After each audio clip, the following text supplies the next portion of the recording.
شروع اللہ کے نام سے جو بڑا مہربان اور نہایت رحم فرمانے والا ہے۔ الصلاۃ والسلام علیک یا رسول اللہ وعلی آلک واصحابک یا حبیب اللہ۔ السلام علیکم معزز ناظرین و سامعین، اللہ تعالیٰ سے دعا ہے کہ اللہ تعالیٰ آپ لوگوں کو خوش و خرم رکھے اور آپ لوگوں کی تمام تکالیف پریشانیوں کو دور فرمائے، آپ کو دن دگنی رات چگنی ترقی عطا فرمائے۔ آج کی ویڈیو کا عنوان ہے حضور صلی اللہ علیہ وآلہ وسلم کے ساتھ مس ہونے سے کس کو حیات نصیب ہوئی۔ امید کروں گا کہ یہ معلومات آپ کے علم میں اضافہ فرمائے گی اور آپ اس ویڈیو کو شیئر کریں گے، چینل کو سبسکرائب کریں گے تاکہ دوسرے لوگ بھی اس معلومات سے مستفید ہو سکیں۔ بڑھتے ہیں ویڈیو کی جانب۔ پیارے دوستو، ابتدائی دور میں حضور اکرم صلی اللہ علیہ وآلہ وسلم مسجد نبوی میں کھجور کے ایک خشک تنے کے ساتھ کھڑے ہو کر خطبہ ارشاد فرماتے تھے۔ اس وجہ سے حضور علیہ السلام کو کافی دیر کھڑا ہونا پڑتا تھا۔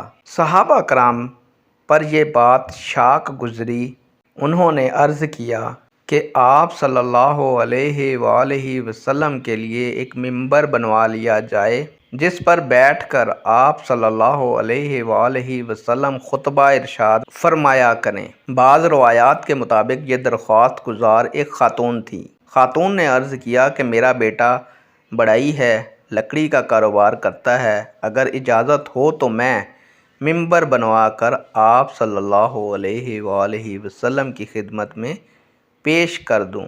حضور نبی اکرم صلی اللہ علیہ وآلہ وسلم نے اس درخواست کو منظور کر کے اجازت فرما دی۔ ممبر بن کر جب مسجد نبوی میں آ گیا اور جب اگلے جمعہ حضور علیہ السلام نے ممبر پر بیٹھ کر خطبہ دینا شروع فرمایا تو اس تنے نے محسوس کیا کہ آج محبوب خدا نے مجھے چھوڑ کر ممبر کو زینت بخشی ہے، چنانچہ وہ زارو قطار رونے لگا۔ مجلس میں حاضر تمام صحابہ کرام علیہ السلام نے اس کے رونے کی آواز کو سنا۔ جب آقا علیہ السلام نے اس کی یہ کیفیت دیکھی تو آپ صلی اللہ علیہ وآلہ وسلم ممبر سے اتر کر اس کے پاس تشریف لے گئے اور اس پر دست شفقت رکھا، جس پر وہ سسکیاں لیتا ہوا بچوں کی طرح خاموش ہو گیا۔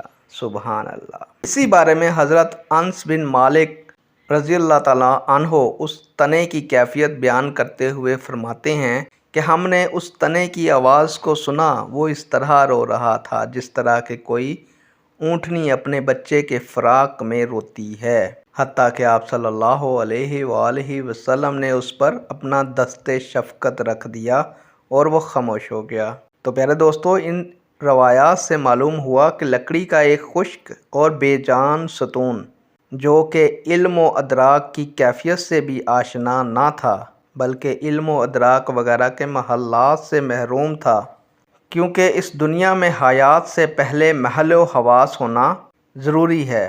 حضور صلی اللہ علیہ وسلم کے ساتھ مس ہو جائے کوئی چیز تو اسے بھی حیات نصیب ہو جاتی ہے۔